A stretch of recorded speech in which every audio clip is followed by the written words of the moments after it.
தமிழ்நாட்டில் வெப்பம் அதிகமாகிக் கொண்டே இருக்கிறது. உஷ்ணம் அதிகமாகிக் கொண்டே இருக்கிறது. இந்த நிலையில் மதுக்கடைகள் தேவைதானா? மதுவை குடித்து விட்டால் சில பேர் என்ன செய்கிறார்கள் என்று தெரியவில்லை. மது அருந்தினால் கடைகளில் தகராறு செய்வது, அல்லது நீங்கள் பார்த்துருப்பீங்களே, ஒரு 4-5 நாளாக செய்தியெல்லாம் பார்க்க சகிக்கல, அந்தளவுக்கு செய்திகள் வருகிறது.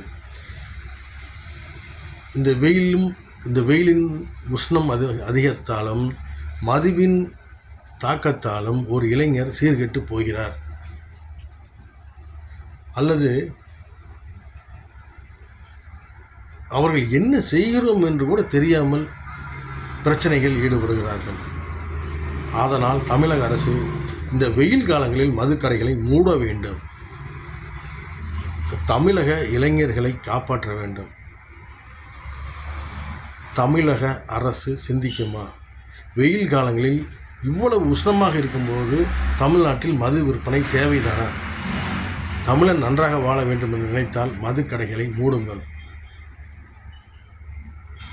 தமிழக அரசு சிந்திக்குமா? தமிழன் நன்றாக வாழ வழிவகை செய்யுமா? பார்ப்போம், பொறுத்திருந்து பார்ப்போம்.